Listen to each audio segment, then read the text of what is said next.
Coach, if you just want to start with just let Opie say a recap about the weekend and, probably a health update on JJ. That'd be the first question.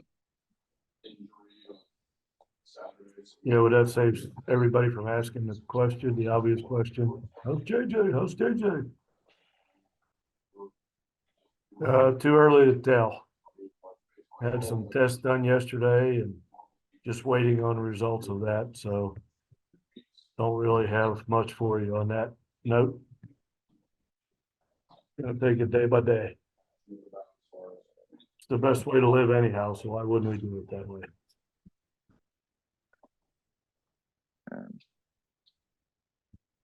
I can't tell if anyone's using the hand emoji. So, there we go. Griffin, would you like to ask a question? Yeah, building off of that, Coach Mazey, are you able to comment on whether or not it's the same hamstring that he dealt with an injury to over the summer?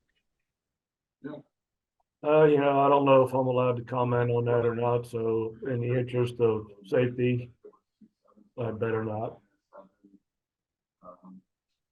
And building off of that, is there any, sort of discrepancy between your USA baseball, stuff like the Cape Cod Summer League, where, collegiate coaches don't have direct control over injury and rehab?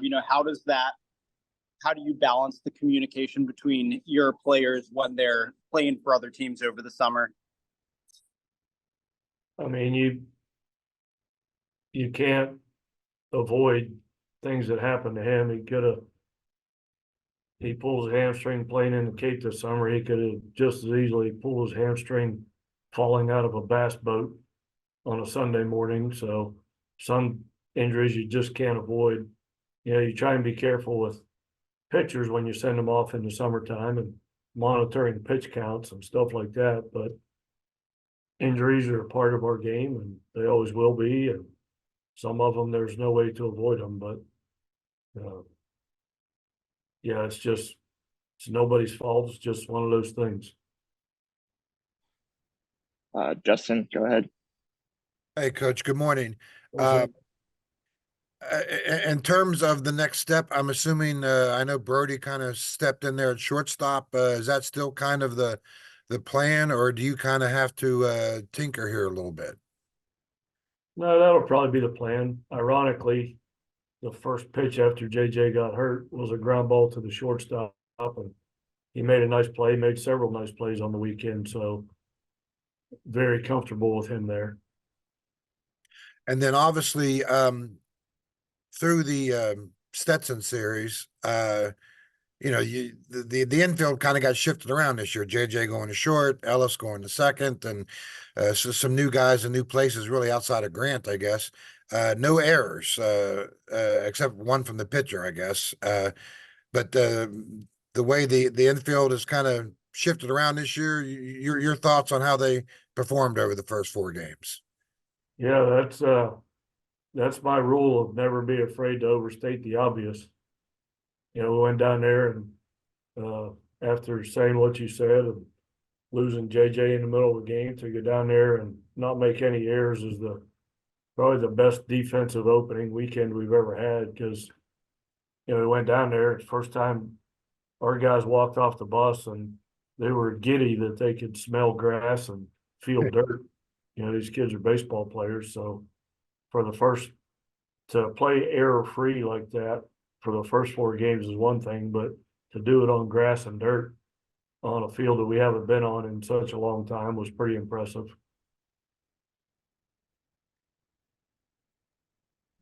No one has their hands raised, but if anybody wants to jump in with a question, I'm sure we have more. Kevin, go ahead. Hey, Coach. Good morning. Morning. Middle relief pitching. Always, I think one of the biggest searches, once you get past the starters, you had kind of some up and down results. Is this weekend step 2 in the process? Some different guys get some looks, or is it more dependent on the team that you're facing and what they have? Yeah, I don't know. That's a moving target too. We still have about 3 guys out with injury that we're expecting to get back at some point on the mound, and it's going to be a game of shuffling the cards here for every weekend probably until we settle on a rotation and relievers and that type thing. And makes a big difference playing 4 games. Yeah, it's going to be a lot of smoke and mirrors and that type thing until we get everybody back and healthy and see where we're at when that occurs. And then the injuries. I know the couple guys you have out for the year. Is Porco, one of those? Who are the other guys you're kind of waiting on? Derek Clark, probably going to be one of our weekend starters, got hurt in an inter-squad game the weekend before we started. And that was made a significant impact on our pitching this past weekend. We were counting on him, getting about 6 innings out of him if we could. So, and he won't be available probably this weekend or next weekend. So, he's a major component, and as is Porco. So, we'll see what happens when and if those guys get back. But those guys are not out for the year. As I sit here right now, Yeah, as you hope. correct. Gotcha.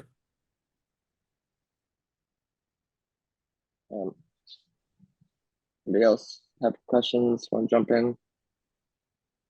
Michael, you can go ahead. Hey, Randy, how's it going? Good. How's it going?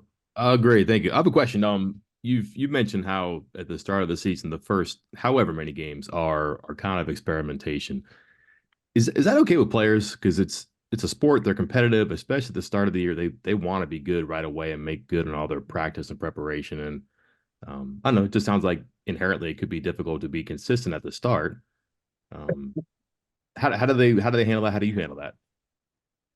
Well, it's some guys get excited about it because if we didn't do it that way, they wouldn't get to play at all.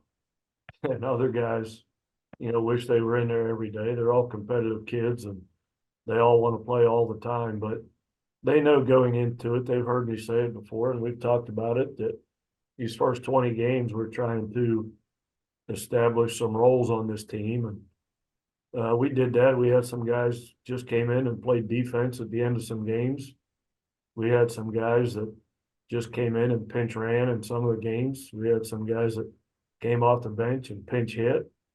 We had some spot starters at DH. So everybody knows that most guys are going to get their chance the first 20 games, and that keeps them engaged at practice and makes everything a little more competitive when they're trying to, they're trying as hard as they can to get in there. So that seemed to work for us. The best thing about this weekend was, everybody freaks out when you don't win all your games, but that's a typical weekend for us. We went down there, and what we needed to have happen was we needed to get in some dogfights to see how guys are going to respond to the dogfights that occur later in the year.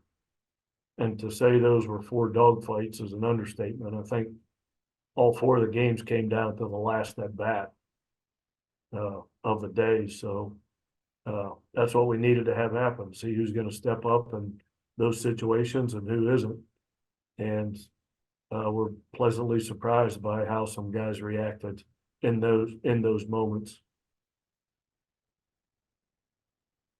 Justin, go ahead. Sorry about that. Yeah, Coach, you just kind of answered my question. Like you said, all 4 games, one game goes to 11 innings. Moving forward, Charlotte is a team that made it to the NCAAs last year. What do you kind of want to see moving forward? Stetson, you guys showed a little bit of pop, got some power from some guys. To continue to see that fight, what jumped out to you, and what do you want to see this weekend? Same thing, just a continuation of this past weekend and create more moments where guys need to perform with a game on the line, because it's playing the Big 12. Almost every game comes down to the last inning. So it's really nice to see who can hit better when there's guys on base versus when the score's out of hand and there's nobody on base, and who really enjoys being in those moments. And we had a lot of them this past weekend. So, yeah, just another continuation of that. It's nice to win along the way, but I think at this juncture of the season, it's more important to learn things about your team than it is to win all the games. We started out 0-2 last season, and by the time April rolled around, nobody cared about starting the season 0-2. But same thing happened. We went down to Georgia Southern last year and played some close games and learned a lot about kids, and that's very useful information once we get into the middle of the season.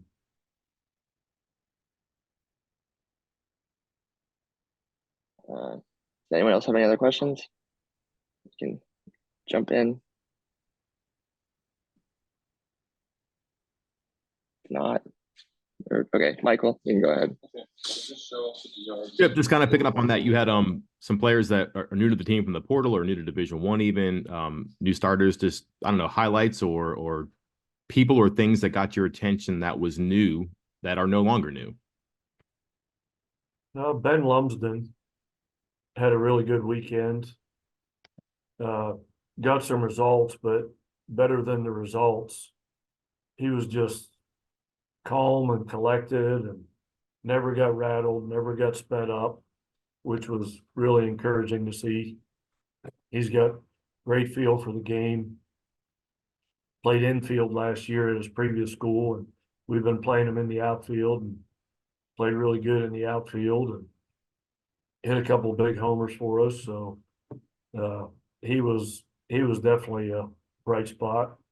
Brody Kresser had a pretty good weekend. He's been jumping back and forth from infield to outfield, and he actually hit in the leadoff spot on Monday ahead of JJ. So that's something we had been looking at. So yeah, those two guys were really encouraging. And some guys on the mound did their thing. Aiden Major pitched really well on Friday. Tyler Switolski pitched pretty well on Saturday. So a lot of encouraging things came out of it. We never start swinging the bats as good as we can until we get to the halfway point. So in the meantime, you just try and find ways to win games and survive. And if people think we're going to go just out slug somebody opening weekend after not playing near as many inter squads as we could have, then that never happens. I don't ever remember a time where we just opened the season smashing the baseball. So until that time comes, you just got to try and find ways to win, and we did that. We had to be a little bit creative on offense and do some crazy things to score some runs, and fortunately those things worked out. Kevin, you go ahead. And following up on that, you all mentioned kind of been a continuing theme in the preseason that weren't going to be as fast, might not be able to be as aggressive on the bases, but you get to that point that I'm assuming you're referring to 3 consecutive bunts, going back to, something that's obviously been successful for you. Was that just a result of, hey, we got to try something we're familiar with, or you had the right guys in that situation to try that? And, when that point in the game came up? Yeah, it sure makes it look like I was full of crap in all my preseason interviews. But no, that's I don't know another team in the country with the game on the line could have their 4-hole guy, 5-hole guy, and 6-hole guy. They'll bunt to win a game.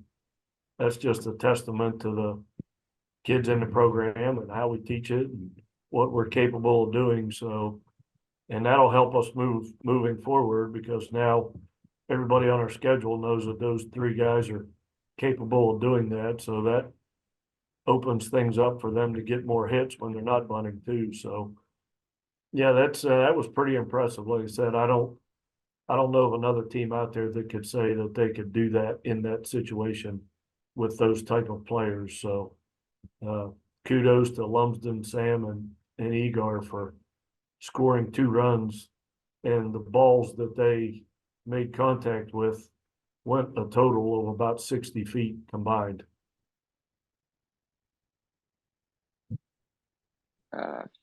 Joe, go ahead. Randy, obviously you have to travel by necessity the first couple weekends of the season, but how much value is there in kind of building team chemistry and camaraderie when you go on these 4 or 5 day trips in the early portion of the schedule? That's actually my funnest part of college baseball is traveling with the team and being in the hotel lobby with them and in the airports and on buses. And you know, I'm a relationship guy, and when you're at practice, it's hard to get to know them as much when you're at practice because you're always trying to teach them how to hit the darn ball and catch the ball. But when you have a chance to be with them in those non-practice moments, that's when you build chemistry and relationships and bonding. And you know, Braden Berry came down to see us. He's in spring training down there, so it was good to see him. And a couple other former players came to see us play. It was good to see them. So getting on the road with these guys is really helpful. And we've, ever since the portal came along, team chemistry and camaraderie has been our #1 goal. And so that was a great weekend. We had an entire day off down there on Sunday, I believe it was, because of the rain. So, and the new guys in the program kind of know what it's like now. You know, these freshmen come in here and they have no idea what they're stepping into, but now they do. So, next time they get in there, or if it's the first time they get in there, they'll know a little bit more of what to expect. So, as far as that goes, it was a really good opening weekend. All right. Last chance for questions. Go once, going twice. Okay. Thanks everybody for joining us today.